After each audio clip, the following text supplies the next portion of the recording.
We know there are many choices in internet radio, and the staff and host of LA Talk Live would like to thank you for choosing the internet's hottest destination for the most eclectic sound and invigorating talk.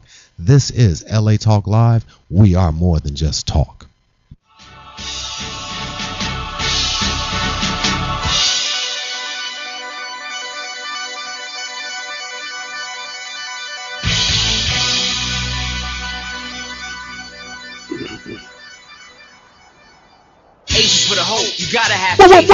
What's happening, everybody? It's your main man, Mr. Brookshire, and OM Jizzle. We are so live and so here, and this is the Real Talk with Brookshire. What's going down? Well, so we're back. Of course, we had an amazing action-packed show. The last show, of course, and for all those that had a chance to turn in, you definitely got some juicy information from that particular show. But without any further ado, I want to be able to bring you straight into, because we don't have a lot of time, so I want to use all this time very wise. So I want to bring into you one of our guest co-hosts that's in the house with me for today, and I want you to make sure that I say this name completely correct so I don't mess up on it. So I want to bring to the house, we got Songstress, the other half of the singing duo Perfect Harmony. We have Nickema in the house.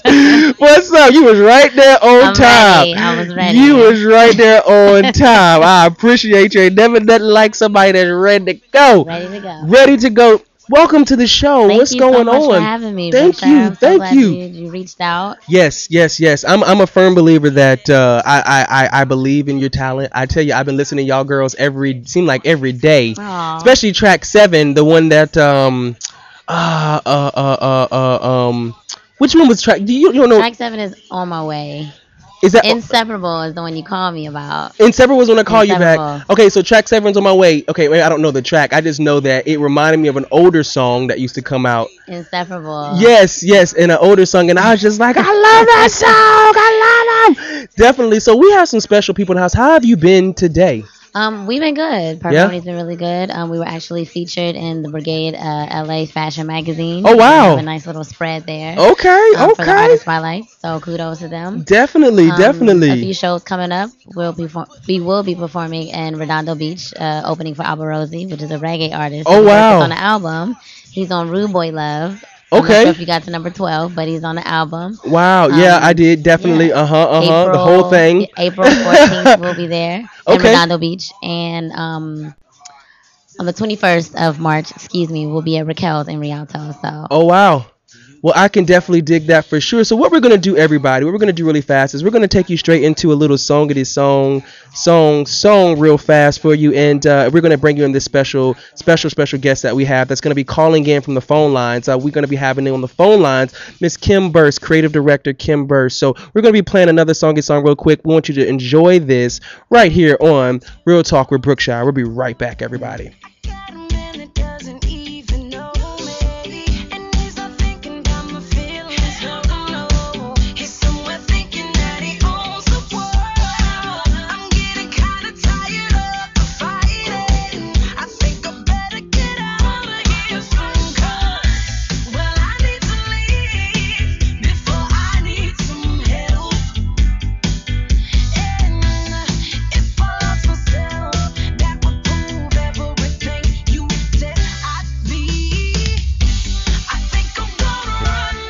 Call, you must dial the area code and the telephone number.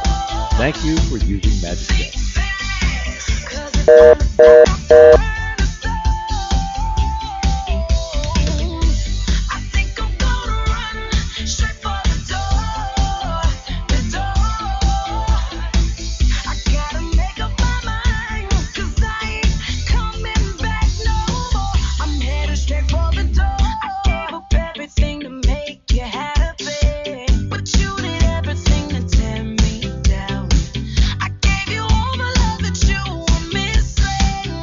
You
What's going down, baby? What's happening, everybody? All of my global community, what is going down? So we are so live and so back, and you just heard straight from the door.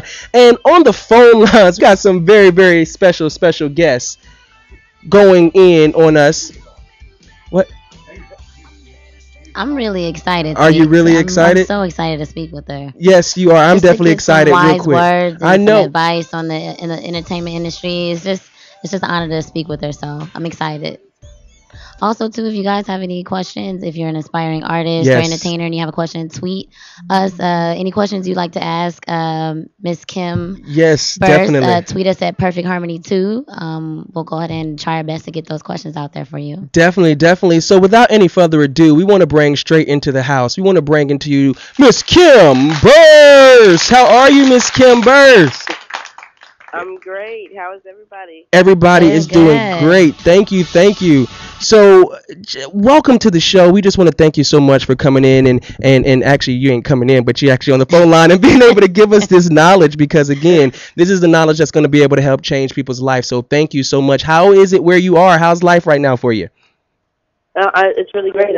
I'm in Miami. I just finished working with a new artist named Nikki Williams at the Ultra Dance Music Conference. Oh, wow. We had a great show, and so we just finished that up, and she's doing a little promo. Okay. So in the wonderful state of Miami, Florida, city of Miami, Florida. Miami, Florida. You know, I still haven't been to Miami, Florida. I have not been to Miami, Florida. So, Kim, we're going to just jump straight into it. We're going to jump straight into you because I am so excited to be able to have you. It's such an honor to be able to have such experience and such royalty. I mean, executive royalty in the entertainment industry in here. And so I just want to get started with, from my understanding, you started off in this whole musical game. You got the bug of the music creative idea starting when you were around 7 years old, if I'm not mistaken, correct? Yeah, when I was young, I started playing keyboards and just like piano and different things like that when I was 7.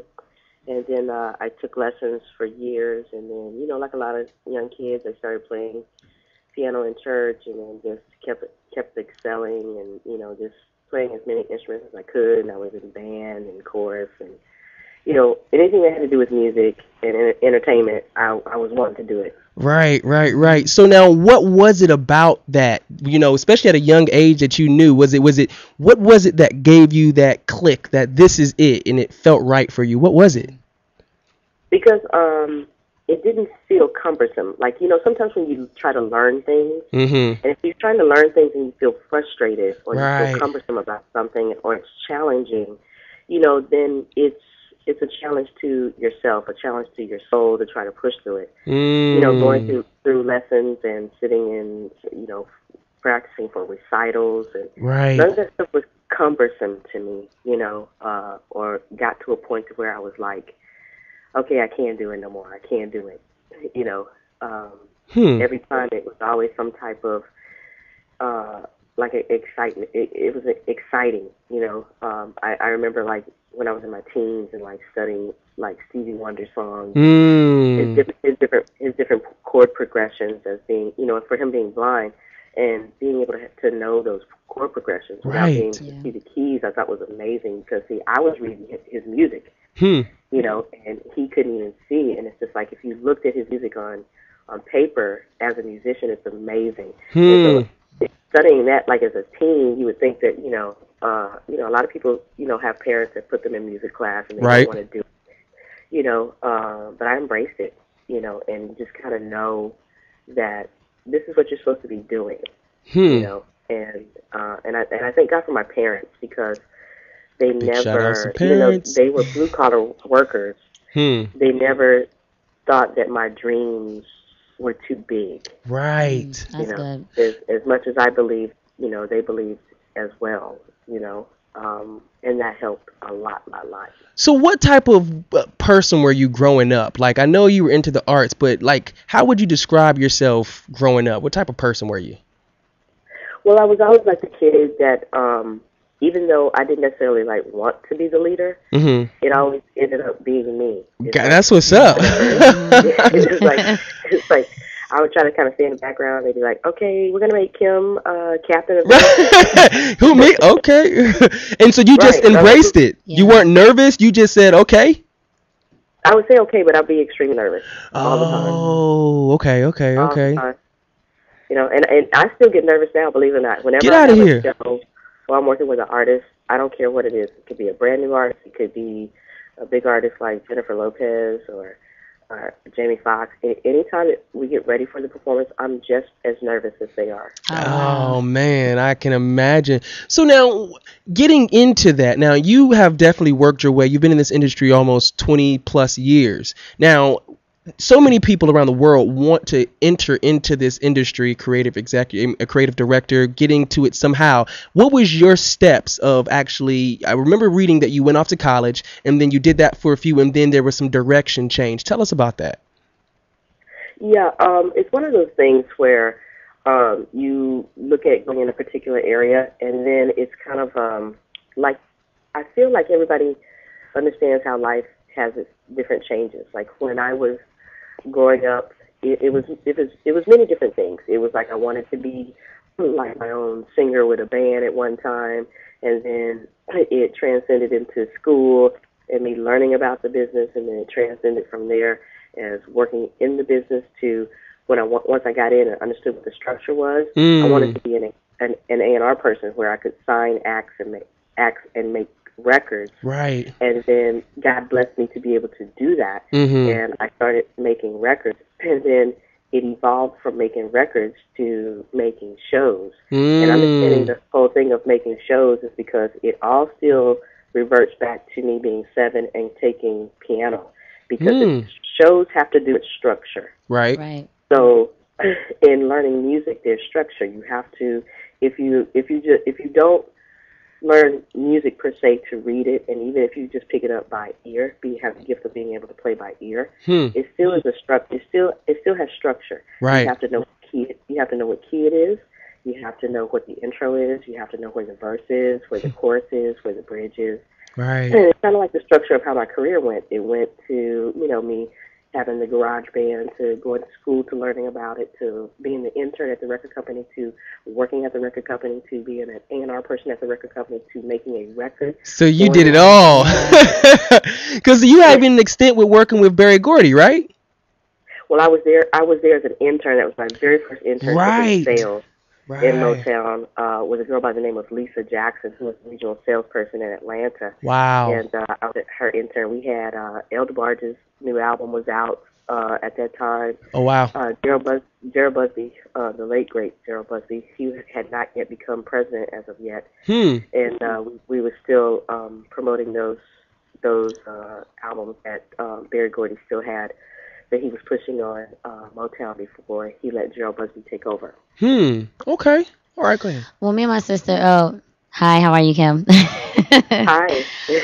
My sister and I are independent artists, and my question to you is, coming from that transition to where you wanted to be an artist to learning more about the music industry as being an A&R and so forth and so on, was there an experience that happened in between that time where you decided to move forward into other things? Because what we've noticed is so many people that's coming out with music, whereas now it kind of seems like it's quantity over quality. So, we write music and we sing. What would be advice you would give to us to kind of like venture out, to kind of open our horizons to doing other things?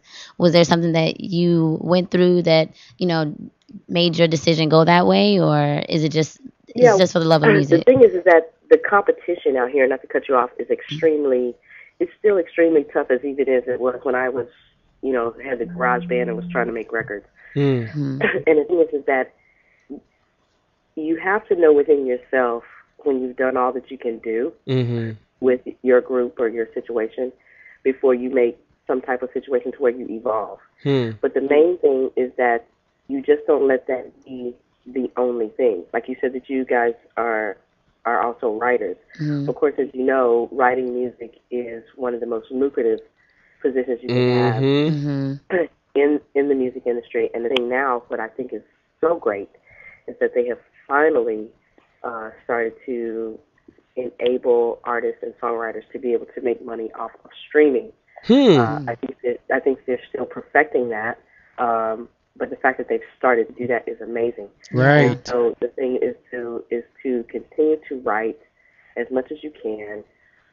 and get as many things placed on as many different things as you can, whether it be TV commercials, or you see like with the latest craze with the Harlem Shake, where the song is only 27 seconds long, you know, and it's able now to make Billboard, you know, and the thing is that the wonderful thing about the internet is that it has enabled everybody to have their own personal power. That's right. So, you know, if you guys write a great song and you tweet it enough and it gets out there enough, you know, the next thing you know, you now have the somewhat potential to chart on Billboard with all the other artists. Right. If you're able to get enough of the streaming plays that you need, you know, to be able to, you know, qualify to be on that particular chart. You know, and I would just say, exploit as much of the independent artistry as you can to create your own story, because in my personal opinion, it just seems like a lot of the artist development that companies used to do, they don't do too much anymore, because everybody's able to create their own stories and they kind of just hook into them. Right. You know, Drake has a wonderful story to me in the sense of where, excuse me, he was with a camp and still put out his own thing, you know, and then that's what you heard. The buzz was his mixtape, you know, that he had put out. Right. And then the next thing you know, now he's a major artist.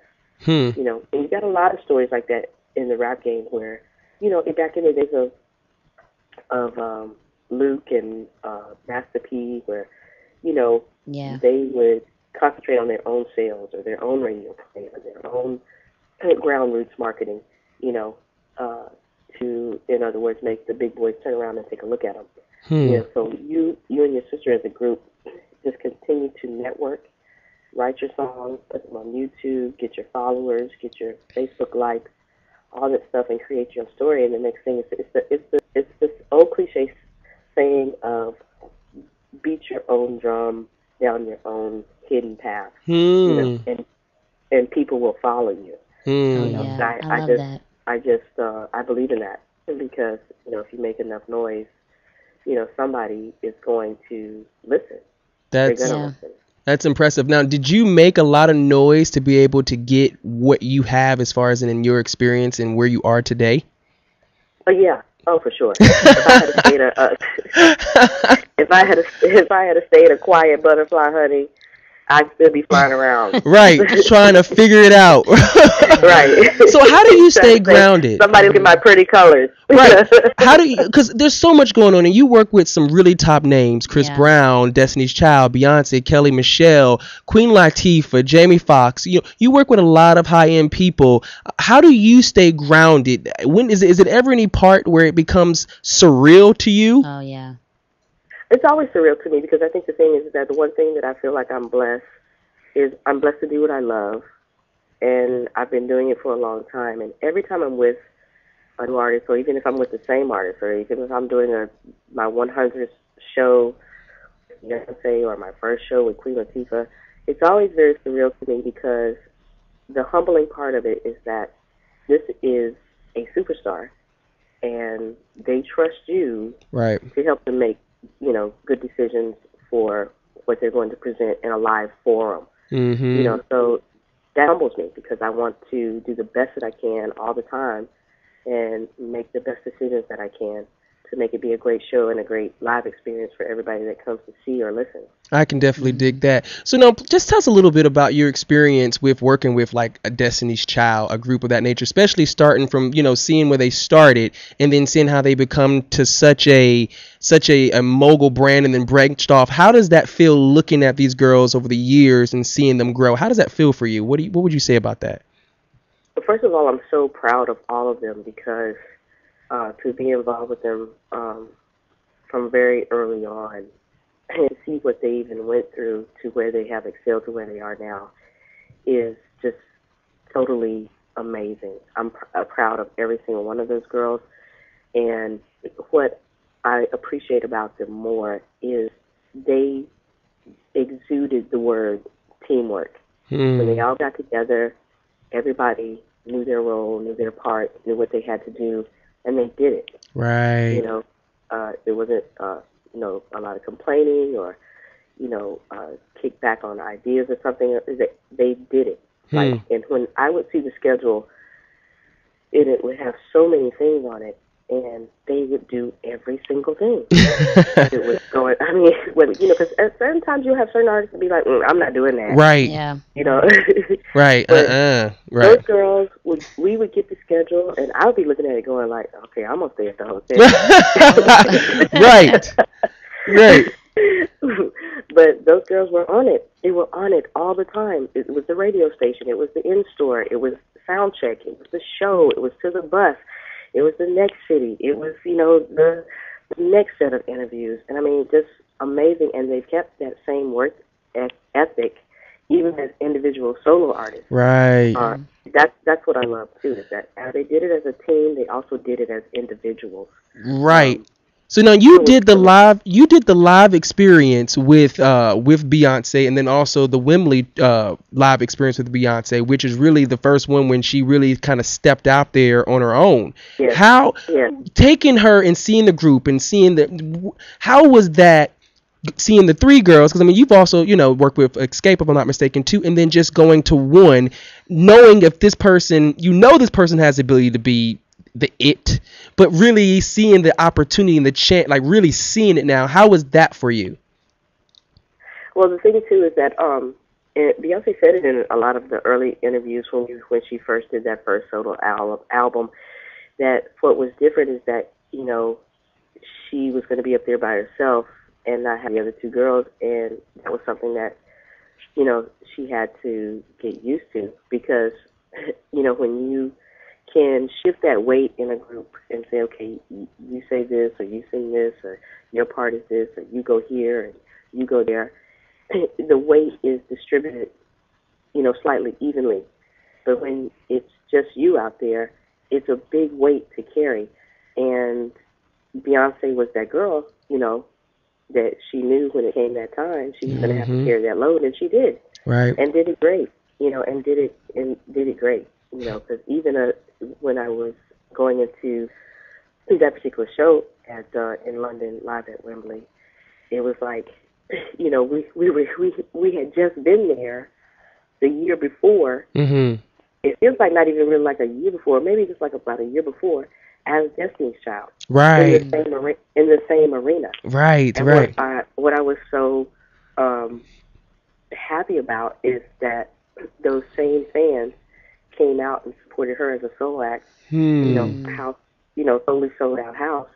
And at the time, which was amazing to me, we were only on the second single, Baby Boy. Right. At the time that we filmed that particular live DVD. You know, and they came out in droves and sold out that show and gave the most amazing energy. And Beyonce did a wonderful taping of that show. And it was an amazing, amazing night. So the transition from going from a group to a solo artist, we all know she's definitely done that in a great way. Definitely. So are the other girls too. Definitely in a great way. Now, how do you identify a superstar? Because, I mean, you've worked with a lot of superstars, Grammy winners in this industry. Do you feel you know what it takes to be one, or can you spot it out before they are? Can you tell? I feel like I can. I'm not going to sit here and say I'm perfect. Right. You got a little track record. Right. What are some of the... somewhat of a track record. And, you know, one of my first records at Columbia Records was Dionne Farris's record called I Know, which reached number 4 on the pop charts, and she was also nominated for a Grammy first time out. And the one thing I could say, I remember listening to that demo tape actually at my friend Headliner's house, who's with the group Arrested Development. And I remember asking him, I said, you know, who is that on that tape? And he said, oh, that's the girl that sings with us, Dionne Farris. And he says, you know, we're just trying to do some things on her. I was like, man, that song is going to change everything. Wow. And he kept telling me, he said, you like it like that? I said, you don't get it. I said, you don't get it. I said, listen to this girl sing this song with this rock guitar in the back of it. I said, the only thing we've heard something like that with a black singer that's singing with a guitar at that time was Tracy Chapman. Wow. We hadn't even had the evolution of Erykah Badu. Wow. You know, Deion Ferris came before Erykah Badu. Right. And when I was being interviewed to be A&R for Columbia Records, they asked me, they said, Kim, do you have something that you think could be a hit act for a record company right now? And I told them, yes, I do. And I remember my interviewer, his name was Bobby Colombi, he says, you don't have to answer so quickly. Right, you already had it on point. Like, I already know. Right, but he just asked me the best question he could ask me, because I was trying to figure out where can I take this girl's tape to. Right. And that's so weird. I say tape because it was so long ago. Right, tape. Right. But now, now it's like, can I mail you the MP3? Okay. You know? Yeah, times have definitely changed. It's like, where can I take this girl's demo tape to? Who would get it? Who would know that this needs to be out? It's something new and different. And when he asked me that question, I said, I have something. He says, okay, well, when you get, just send it to me. And so I had a meeting with, and this is so funny that I'm having this interview. It was, I want to say 25 years ago. Oh, wow. Oh, wow. Maybe not 25, maybe 15 years ago. I'm going too far back. Okay. 15 years ago, when, on my birthday, which my birthday was last Monday. Oh, happy belated birthday. Thank you. That I went to Deion Ferris' house on my birthday. And talk with her, tell her I wanted to present her tape to Sony Music. And she was like, sure, I don't mind. And usually when you listen to people's stuff, you will listen to a whole bunch of songs, and you might be able to take maybe 2 or 3. Right. She played me a total of 14 songs. Oh, wow. I liked every single one of them. Wow. That's impressive. Wow. I submitted all 14 songs. Oh, wow. Out of the 14 songs I submitted, 9 of those made her album. Wow, that's actually pretty good. Now, we don't have a whole lot of time. We're going to be wrapping this up in a few minutes. So she has one question for you real quick, Cam. Go ahead. I actually have a few, but I'll narrow it down to one.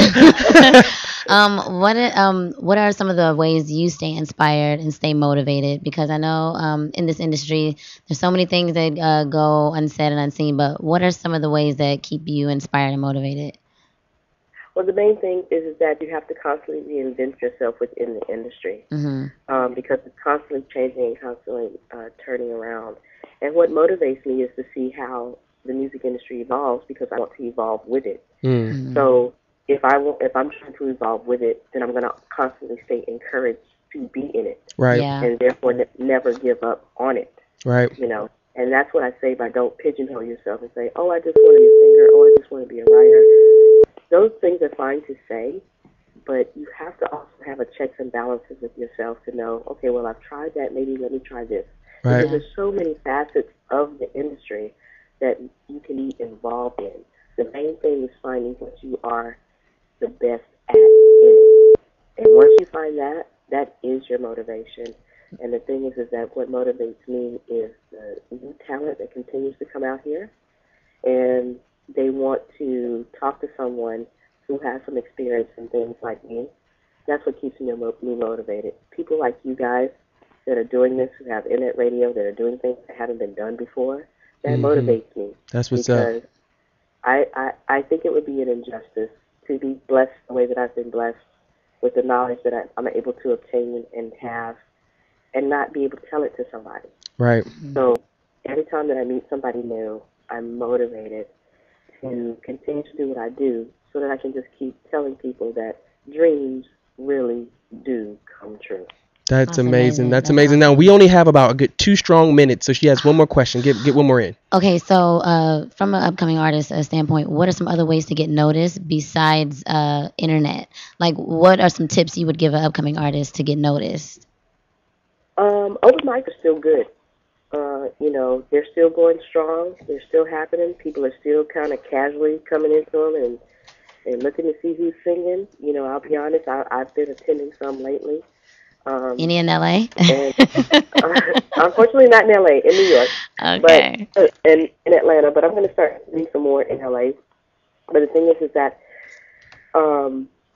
those things are good for just your chops, singing, performing, getting the whole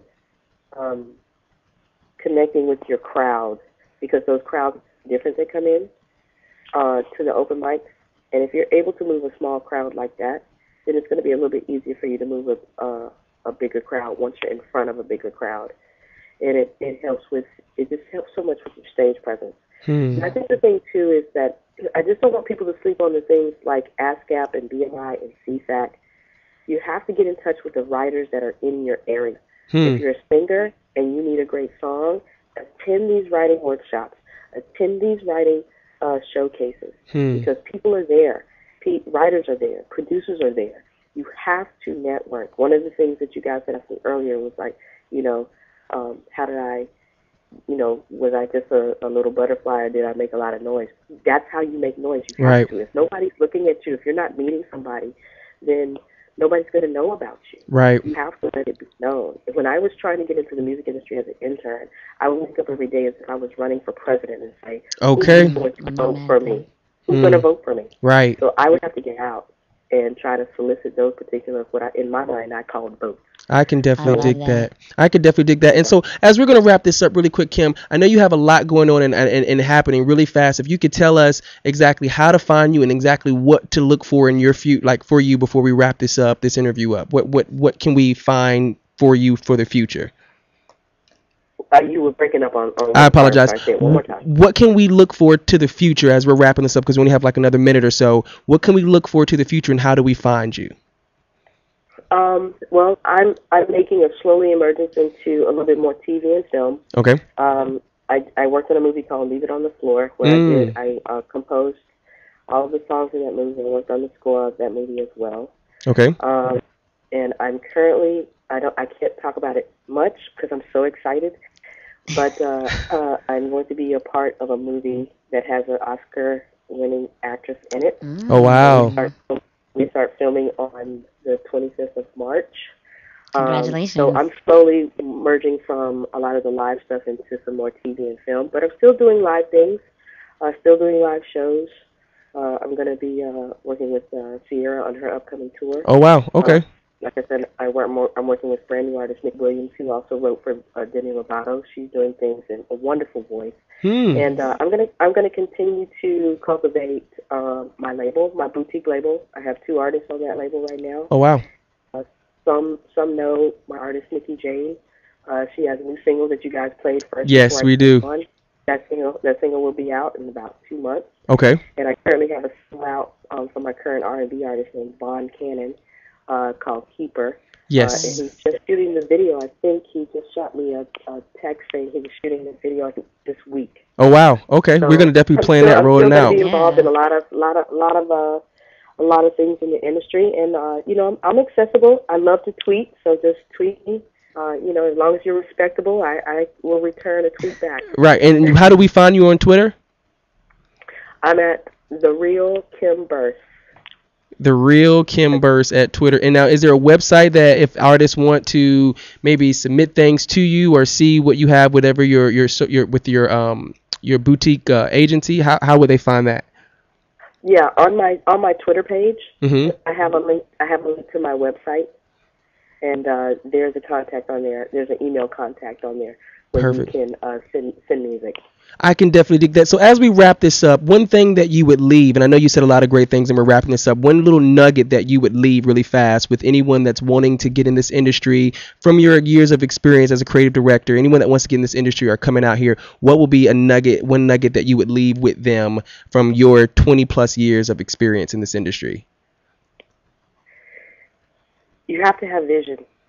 And I believe very much in the Word of God. Yes. People without vision will perish. That's right. You have to have a vision. And once you have that vision, you cannot lose the faith. That's right. And the main thing is that if you believe in it, do not, by any means, do not give up. Don't give up. Don't give up. Well, you've heard it here. Miss Kim Burse, we thank you so much for coming into the house and giving us this knowledge. And what we're going to do is we're going to roll out with your artist, Von Keeper. And we thank you so much for that. We thank you so much, and we definitely look forward to you coming back on in the near future. And then also, we thank you. Next time I'll be in person. Yes, next time you will be in person. I totally agree. And so we thank you also, Miss Lady, for coming into the house and keeping us. Thank you for having me, Brooke. Nickema, Perfect Harmony. Make sure you guys check us out. Yes, definitely check her out. And for all of my people out there, I love y'all so very much. We're going to roll this out again. Where your mind goes, where your mind goes, where your mind goes, the body will follow. Make sure that you're reaching for your dreams with both hands, not just one. And remember, people, this is my new saying, there's another you on the other side of everything that you're going through. There's another you waiting for you to show up. So show up. We love you so much. And again, this is Real Talk with Brookshire. Holla. Holla.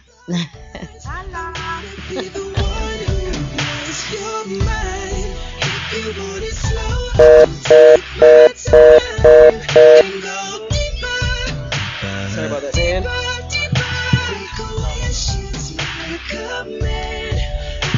Kim was long winded. She needs to be on the other show. You know, I should have wrote it down. Because these times and you don't want to like mess it up. So I'm glad that she was able to jump in and say it. You know, I said Miss Lady. So